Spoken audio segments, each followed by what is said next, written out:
For a short moment I had the feeling that I was gliding through the landscape. Imagine having that feeling all the time. If you move like this, if you grew up like this, you would never have to do any sort of a movement exercise, whether it be yoga or anything else. You would be naturally limber and flexible. These things that I'm describing are going to happen naturally. If you just relax and work to forget about what you've learned about walking and stay off the trail, you're going to start doing just what I'm describing. It's going to happen naturally. I wouldn't worry about whether you're coming down on the ball of your foot or the heel of your foot or the right side or the left side, because you're going to be coming down all different ways, as I've already mentioned.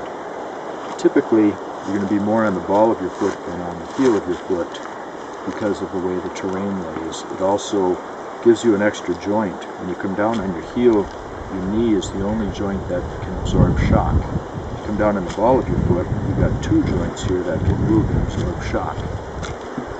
That allows you to be more flexible when you're going up and down and over contours. And also if you're running, you come down to the ball of your foot, it helps keep shin splints from happening, keeps you from hurting your ankle, keeps the shock from going up your spine, and it allows you to be more flexible in terms of moving, turning corners and such. You can do that a lot easier off the ball of your foot than you can off of your heel. You want to grab something to put in your hands, unless you have something already. So let your arms rest completely on your side, and in order to remind you, if you're carrying something, if you start swinging your arms, you're going to feel it right away. It'll remind you, because you're going to be doing this subconsciously for a long, long time until you break the synapse that is telling you to use your arms in relation to your legs. Leg moves forward, arm moves backward. You've been doing that for how long? When we walk in the city, we generally walk with we throw our foot out and we stiffen up our knee, come down like this, shock on the heel. Here, you're going to, if you're going to be walking comfortably and running comfortably, you're going to be keeping your knees a little bit bent. It's going to happen naturally. That helps you to go up and down and over things. If you're stiff, if you come down with a stiff leg, all you can do is go down. You can't go up. You can only go in one direction. If your knee is bent, you can go either up or down a little bit to adjust. See the difference? It's like a built-in shock absorber. It makes a big difference in comfort and also in speed and dexterity. Let's see what else to cover. Oh, a few exercises that'll help you to break old routines.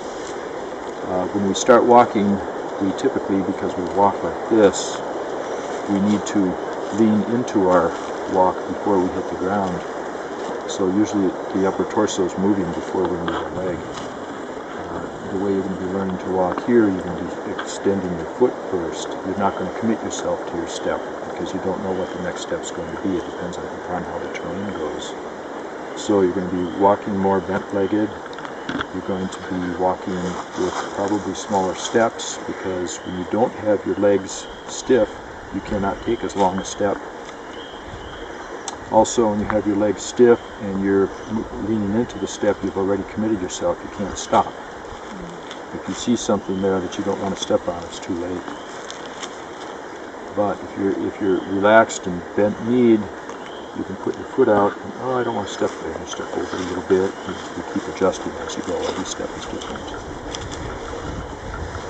A couple of exercises that will help you to maintain your balance in your torso is that whenever you're standing around, stand on one leg instead of two. Keep this knee bent a little bit. You can do whatever you want with this leg.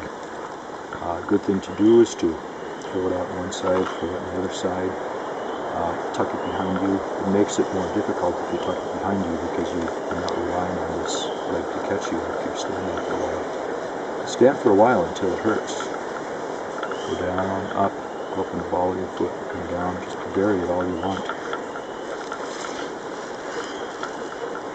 Let's see, what else to cover? Squats are good exercise if you're standing around too.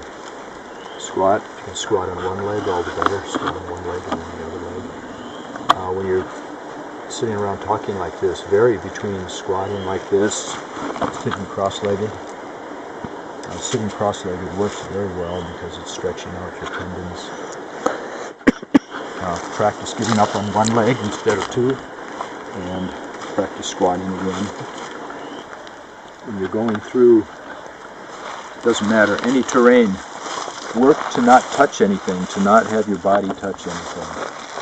If you're coming up through this, for example, slide through sideways so you don't touch anything.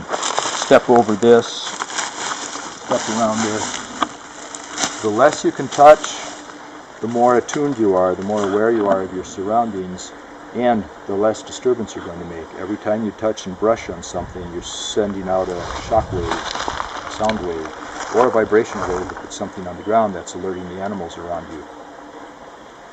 This is one big aspect of invisibility